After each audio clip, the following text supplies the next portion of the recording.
Hi friend, आप सभी का स्वागत है वैदिक पाठशाला के इस नए वीडियो में। हम लोग आज देखने जा रहे हैं चैप्टर 2 का, जो एग्रीकल्चर केमिस्ट्री का हम लोग सेकेंड चैप्टर है, भौतिक और रासायनिक परिवर्तन के बारे में। इस चैप्टर में हम लोग चर्चा करेंगे। और पिछले चैप्टर में, पिछले वीडियो में हम लोगों ने तत्वों के वर्गीकरण या तत्व और उसके वर्गीकरण वाले जो फर्स्ट चैप्टर था उसके बारे में और ऊर्जा के बारे में हम लोगों ने चर्चा किया था। और इसमें हम लोग पढ़ने जा रहे हैं कि भौतिक परिवर्तन क्या होता है, रासायनिक परिवर्तन क्या होता है। इस सबसे इम्पोर्टेंट टॉपिक लेकर के आए हैं। तो चलिए स्टार्ट करने से पहले अगर आप चैनल पर नए हैं तो चैनल को सब्सक्राइब कीजिए, बेल आइकन दबाइए ताकि हर जानकारी के लिए आपको नोटिफिकेशन मिले। लाइक कीजिए, अपने दोस्तों के साथ शेयर कीजिए और वीडियो के अंत में बताइएगा कि आपको ये वीडियो कैसा लगा। तो चलिए स्टार्ट करते हैं हम लोग अपना चैप्टर भौतिक परिवर्तन और रासायनिक परिवर्तन। तो पहला चैप्टर जो हम लोग का है, चैप्टर का नाम क्या है? भौतिक और रासायनिक परिवर्तन। तो लिखेंगे भौतिक व रासायनिक परिवर्तन। अब भौतिक और रासायनिक परिवर्तन होता क्या है दोस्तों? भौतिक और रासायनिक परिवर्तन होता क्या है? तो आप ये मान लीजिए कि जो परिवर्तन है वही क्या है? प्रकृति का नियम है। बिना परिवर्तन का ये प्रकृति का कोई अवधारणा नहीं हो सकती है, ये चल नहीं सकता है। तो परिवर्तन क्या? प्रकृति का नियम है। जो बना है उसको नष्ट होना है, जो नहीं बना है वो फिर बनेगा। ये क्या है? प्रकृति का नियम है। तो हर पल, हर क्षण, हर टाइम परिवर्तन होता ही रहता है। हर वक्त, हर टाइम, हर समय क्या होता है? परिवर्तन थोड़ा बहुत होता ही रहता है। जो कुछ चीज़ों को हम अनुभव करते हैं, कुछ चीज़ों को हम अनुभव नहीं करते हैं। जैसे मान लीजिए एग्जाम्पल के तौर पे अगर हम सामान्य तौर पे किसी बात को रखें, जैसे आपके डेली लाइफ की बातों में, तो मान लेते हैं कि दूध का खट्टा होना, जल का वाष्प बनना, ठीक है, कोयले का जलना, कोयला जल जाता है तो सफ़ेद उसका एस प्राप्त होता है, राख, फलों का पकना, ये सब जो भी परिवर्तन है ये सब का सब आपका एक प्रकार से भौतिक या रासायनिक परिवर्तन के अंतर्गत ही आता है। इसी को हम लोग भौतिक परिवर्तन कहते हैं। और ये परिवर्तन न होने पर जीवन हमारा नीरस हो जाएगा। क्यों? अगर फूल के पौधे से फूल की कलियां ना निकले, ठीक है, हमारा बचपना से वृद्धि ना हो तो हम छोटे बच्चे के बच्चे ही रह जाएंगे, कभी युवा नहीं बनेंगे, नौजवान नहीं बनेंगे, बुढ़ापा नहीं आएगी। तो ये क्या होगा? अगर ये परिवर्तन नहीं होगा तो हमारा जीवन क्या हो जाएगा? नीरस हो जाएगा।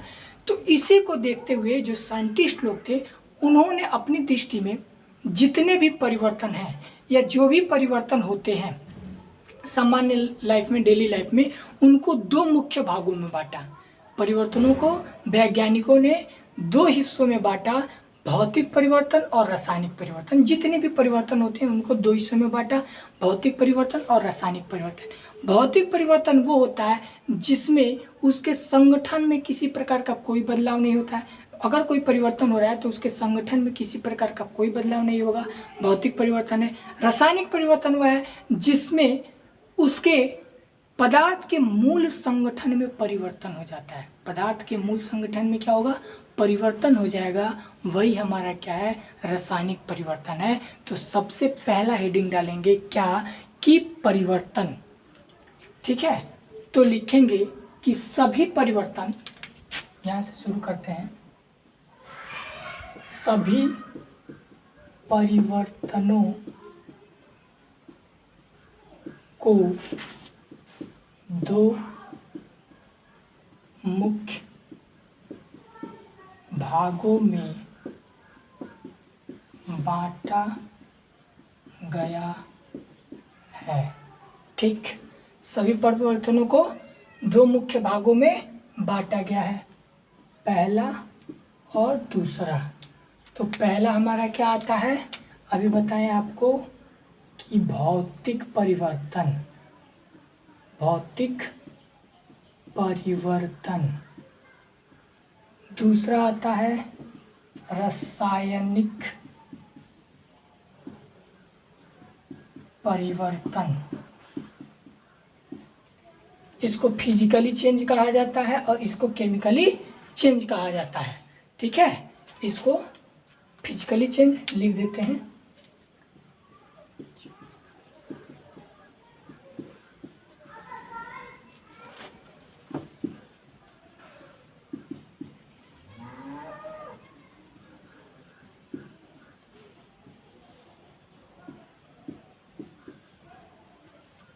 भौतिक और रासायनिक परिवर्तन ये हो गया। अब हमको इसमें से पहला देखना है कि भौतिक परिवर्तन क्या है। हम लोग का चैप्टर यही है, इसको देखेंगे एकदम आसानी से। तो अब हम स्टार्ट करते हैं अपना पहला हेडिंग, पहला टॉपिक जो हमारा क्या है, भौतिक परिवर्तन है। तो हेडिंग डालेंगे भौतिक परिवर्तन, परिवर्तन हेडिंग लगाएंगे पहला भौतिक परिवर्तन। इसको अब लिखना शुरू करेंगे कि भौतिक परिवर्तन क्या होता है। तो वे परिवर्तन जिनमें पदार्थों के, वे परिवर्तन जिनमें पदार्थों के, वे परिवर्तन जिनमें पदार्थों के भौतिक गुण, ठीक है, भौतिक गुण जैसे, वे परिवर्तन जिनमें पदार्थों के भौतिक गुण जैसे रंग, अवस्था आदि, रंग अवस्था आदि कुछ समय के लिए क्या होता है, बदल जाता है। आदि कुछ समय के लिए बदल जाता है। क्या होता है, कुछ समय के लिए बदल जाता है, परंतु इसके भार और बनावट में कोई अंतर नहीं आता है। लिखेंगे परंतु इसके भार व बनावट में, परंतु इसके भार व बनावट में कोई अंतर नहीं आता है, कोई अंतर नहीं आता है और न ही कोई नया पदार्थ बनता है, और न ही कोई नया पदार्थ बनता है। उसे हम लोग भौतिक परिवर्तन कहते हैं। भौतिक परिवर्तन क्या है कि वे परिवर्तन जिनमें पदार्थ के भौतिक गुण जैसे रंग, अवस्था आदि कुछ समय के लिए बदल जाता है, परंतु उसके भार व बनावट में कोई अंतर नहीं आता है और न कोई नया पदार्थ बनता है, उसे हम लोग क्या कहते हैं, उसी को हम लोग भौतिक परिवर्तन कहते हैं। इसके एग्जाम्पल में सबसे अच्छा एग्जाम्पल है आपका बल्ब का जलना। बल्ब का जलना क्या है, बल्ब का जलना एक प्रकार से आप कह सकते हो कि वो भौतिक परिवर्तन है। क्यों? क्योंकि आप देखो कि जो बल्ब होता है वो क्या होता है, जब हम उसमें इलेक्ट्रिसिटी को प्रवाहित करते हैं तो बल्ब जलता है, उसमें कुछ गुणों का परिवर्तन हुआ, और जैसे ही हम उसमें से इलेक्ट्रिसिटी को वापस ले लेते हैं या इलेक्ट्रिसिटी के प्रवाह को रोक देते हैं, वो बल्ब फिर अपने पुनः अवस्था में आ जाता है। वैसे ही जल, जो जल है अगर उसको कूलिंग करेंगे, फ्रीजिंग करेंगे, ठंडा करेंगे तो वो बर्फ बनेगा। उसके बाद से अगर उसको हम गर्म करेंगे, टेम्परेचर देंगे तो वो वाष्प में बदलेगा।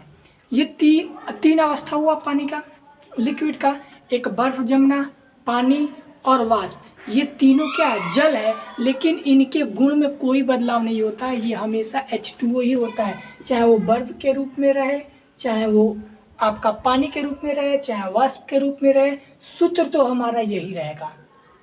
तो भौतिक परिवर्तन क्या हुआ कि उसके रंग गुण में कुछ समय के लिए, अवस्था में, रंग में, अवस्था में कुछ समय के लिए बदलाव आ सकता है, लेकिन वो हमेशा के लिए नहीं रहेगा और ना ही उसके भार व बनावट में अंतर आएगा और न ही उससे कोई नया पदार्थ बनेगा। वही हमारा क्या कहलाता है, भौतिक परिवर्तन। और जो भौतिक परिवर्तन होता है वह क्या होता है, वह परिवर्तन अस्थायी होता है, अस्थायी नहीं होता है। वो जैसे उस जिस बल को, जिस चीज़ को हमने उस पे लगाया है, अगर उसको वापस ले लेने पे वे पुनः अपनी उसी अवस्था में आ जाता है। क्लियर? भौतिक परिवर्तन क्या है, तो वह परिवर्तन जिनमें पदार्थों का रंग व अवस्था कुछ समय के लिए बदलता है, लेकिन उनके भार व बनावट में कोई अंतर नहीं आता है और ना ही नया पदार्थ बनता है। उसी को हम लोग क्या कह सकते हैं, भौतिक परिवर्तन। और भौतिक परिवर्तन अस्थायी परिवर्तन होता है। ठीक है, उसका एग्जाम्पल है बल्ब का जलना। उसके बाद से आपका एग्जाम्पल आता है, हम कह सकते हैं कि लोहे का चुंबक बनना। जो लोहा है उससे जो चुंबक बनता है, लिखेंगे लोहे का चुंबक बनना। किसका? लोहे का। इसको मिटाते हैं, लोहे का चुंबक बनना। लोहे का चुंबक बनना, ये हमारा क्या है, ये भौतिक परिवर्तन की श्रेणी में। अब लोहे का जब चुंबक बनता है तो होता क्या है, जब हम नर्म लोहे को सॉफ्ट आयरन के टुकड़े को चुंबक पे क्या करते हैं, उसको रगड़ते हैं। जब हम नर्म लोहे के टुकड़े को चुंबक पे रगड़ते हैं तो वो क्या होता है कि चुंबक बन जाता है और वो क्या करता है, चुंबक की भांति काम करने लगता है। वो चुंबक की भांति काम करने लगता है और ये अस्थाई चुंबक की भांति काम करता है। काम तो चुंबक की तरह ही करेगा, लेकिन वो अस्थाई चुंबक की भांति काम करेगा। ज़्यादा देर तक वो चुंबक का काम नहीं करेगा। जैसे उसमें से चुंबक के गुण को हम हटाएंगे, वो फिर पुनः अपनी उसी अवस्था में आ जाएगा। क्योंकि आपको हमने पहले ही बताया है कि जो भौतिक परिवर्तन है वो हमारा अस्थाई परिवर्तन है। जो भौतिक परिवर्तन है वो अस्थाई परिवर्तन है। समझेंगे कि भौतिक परिवर्तन अस्थाई है तो जैसे ही हम लोहे को या नर्म लोहे को चुंबक के साथ रगड़ते हैं तो चुंबक बन जाता है, लेकिन जो चुंबक है वो अस्थाई चुंबक की भांति काम करता है। लॉन्ग टर्म के लिए, हमेशा के लिए चुंबक नहीं होता है। जैसे उसे उसमें से उसके गुणों को वापस लिया जाता है वो पुनः लोहा बन जाता है। उसके बाद से आता है शरबत का बनना। तो सबसे पहले इसको लिख लेते हैं कि चुंबक के बनने से क्या होता है, नर्म लोहे के टुकड़े को, नरम लोहे के टुकड़े को चुंबक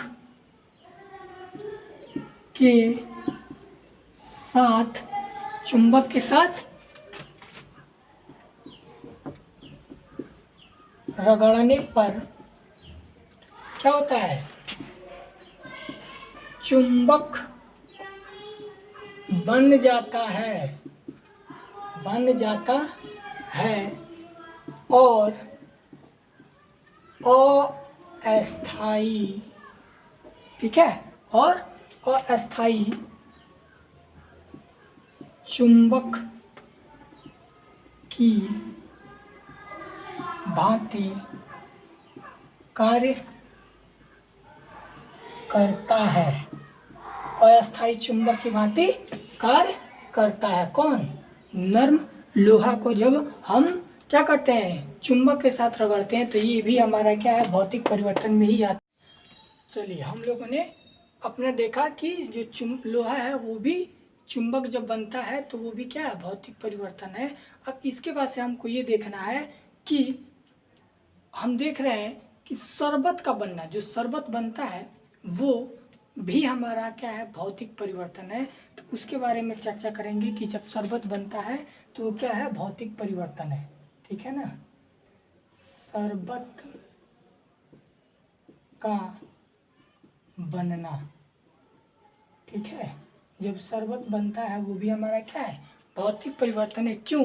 क्योंकि जब हम चीनी को जल में घोल देते हैं तो क्या होता है कि वह एक अदृश्य घोल बन जाता है। क्योंकि चीनी उसमें क्या होता है, जा करके पूर्णतः घुल जाता है। उसके बाद से तो चीनी हमको दिखता नहीं है उस विलयन में, चीनी उस विलयन में तो हमको दिखता नहीं है। जब जल में हम चीनी को घोलते हैं तो जाके घुल जाता है, वो हमको दिखता नहीं है, तो अदृश्य हो जाता है। जब चीनी को जल में घोला जाता है तो क्या हो जाएगा, अदृश्य हो जाता है और शरबत बन जाएगा, अदृश्य हो जाएगा, शरबत बन जाएगा। यदि इस शरबत का हम वाष्पीकरण करा दें, अगर मान लीजिए कि शरबत बन गया, शरबत का बनना हमारा भौतिक परिवर्तन था, शरबत बन गया, तो जब शरबत बन जाएगा उसके बाद से अगर हम उस शरबत का वाष्पीकरण करा देंगे, अगर हम शरबत का क्या करेंगे, वाष्पीकरण करा देंगे, तो क्या होगा, पुनः हमको क्या प्राप्त हो जाएगा, पुनः हमको वही चीनी प्राप्त हो जाएगा जो हमने चीनी को उसमें डाला था। और इसमें ना ही उस चीनी के भार में कोई कमी होगी और ना ही उसकी किसी गुण में कमी होगी। ये नहीं है कि चीनी था तो वो नमक बन जाएगा, ऐसा कुछ नहीं होगा। चीनी का गुण हमको पुनः प्राप्त हो जाएगा। मतलब हम यह कह सकते हैं कि जैसा हमने चीनी घोला था एक उसी की अवस्था मिल जाएगी। मतलब चीनी के जो भार था, जितना अगर 5 ग्राम 10 ग्राम चीनी डाल के घोला है तो 5-10 ग्राम के वेट में भी हमको वो मिल जाएगा। तो हम ये कह सकते हैं कि जो शरबत बनता है वह भी हमारा क्या है, भौतिक परिवर्तन है। क्यों? क्योंकि पुनः हम चीनी को प्राप्त कर सकते हैं। ठीक है, तो इसके लिए हम लिख सकते हैं क्या है कि जब चीनी को जल में घोलते हैं, जब चीनी को जल में घोलते हैं तो वह अदृश्य क्या हो जाता है, आपका अदृश्य विलयन बन जाता है या अदृश्य हो जाता है, अदृश्य हो जाता है। ठीक, और शरबत आपका बनाता है, और क्या बनाता है, और शरबत बनता है, और क्या हो जाता है, शरबत बनता है। यदि इस शरबत का लिखेंगे, यदि इस शरबत का वाष्पीकरण करा दी जाए तो पुनः क्या प्राप्त हो जाएगा, पुनः हमने बताया ना, पुनः आपको चीनी प्राप्त हो जाएगी, पुनः आपको चीनी प्राप्त हो जाती है, पुनः आपको चीनी प्राप्त हो जाती है। ये हो गया। शरबत का बनना भी आपका क्या था, शरबत का बनना भी हमारा क्या है, एक भौतिक परिवर्तन है। और हमने आपको बताया था कि बल्ब का जलना भी भौतिक परिवर्तन में ही आता है। क्यों? क्योंकि बल्ब को हमने आपको पहले ही बताया कि बल्ब को जब हम विद्युत प्रवाह देंगे तो वो जलेगा, विद्युत प्रवाह को जब हटा लेंगे तो बल्ब फिर उसी पुनः अवस्था में आ जाएगा। वो भी हमारा क्या है, भौतिक परिवर्तन ही है। इसके बाद से हम और सारे परिवर्तनों का एग्जाम्पल देख सकते हैं। जैसे कि मान लीजिए कि अवस्था में परिवर्तन हो गया, जैसे अवस्था परिवर्तन के रूप में गलना, वाष्पन, द्रवण, आसवन, ऊर्ध्वपातन, क्रिस्टलन आदि के द्वारा भी पदार्थों को हम पुनः प्राप्त कर सकते हैं। वो भी भौतिक परिवर्तन में ही आता है। गलन, वाष्पन, द्रवण, आसवन, ऊर्ध्वपातन, क्रिस्टलन, ये सब भी भौतिक परिवर्तन की ही श्रेणी में आता है। उसके बाद से पदार्थों का पिघलना, पदार्थों का विलयन बनना, ये सब के सब क्या है, भौतिक परिवर्तन ही है। एक चीज और देखेंगे कि प्लेटिनम तार को जब गर्म किया जाता है, प्लेटिनम के जब तार को गर्म किया जाता है तो उसके साथ क्या होता है, तो प्लेटिनम का जो तार होता है जब गर्म किया जाता है तो वो भी हमारा क्या है, भौतिक परिवर्तन में ही आता है। प्लेटिनम के तार को गर्म करने पर क्या होगा, लिखेंगे प्लेटिनम के तार को, प्लेटिनम के तार को गर्म करने पर, प्लेटिनम के तार को गर्म करने पर क्या होता है, तो इसके लिए लिखेंगे कि जब प्लेटिनम के तार को गर्म किया जाता है तो वह पहले चमकता है और फिर प्रकाश देने लगता है। प्लेटिनम के तार को जब गर्म किया जाता है तो क्या होता है, वह चमकता है और फिर प्रकाश देने लगता है, परंतु उसको ठंडा करने पर फिर से वो पहले के समान ही हो जाता है और इसके भार में और उसके बनावट में किसी भी प्रकार की कोई कमी नहीं आती है। प्लेटिनम के तार को जब हम गर्म करते हैं तो पहले वो क्या होता है, चमकता है, फिर प्रकाश देता है, लेकिन अगर उसको ठंडा कर दिया जाए तो वो क्या होगा, पहले के समान ही हो जाएगा और उसके भार और बनावट में किसी प्रकार की कोई अंतर नहीं पाई जाएगी। इस बात को भी आप लिख लीजिए कि जब प्लेटिनम के तार को, जब प्लेटिनम के तार को गर्म किया जाता है तो वह पहले प्रकाश देता है, प्रकाश देता है और फिर चमकता है, प्रकाश देगा और फिर चमकेगा। उसके बाद से ठंडा करने पर, परंतु ठंडा करने पर क्या होता है, पहले के समान हो जाता है, पहले के समान हो जाता है और उसके भार व बनावट में कोई अंतर नहीं आता है। ये हो गया प्लेटिनम के तार को गर्म करने पे क्या होता है।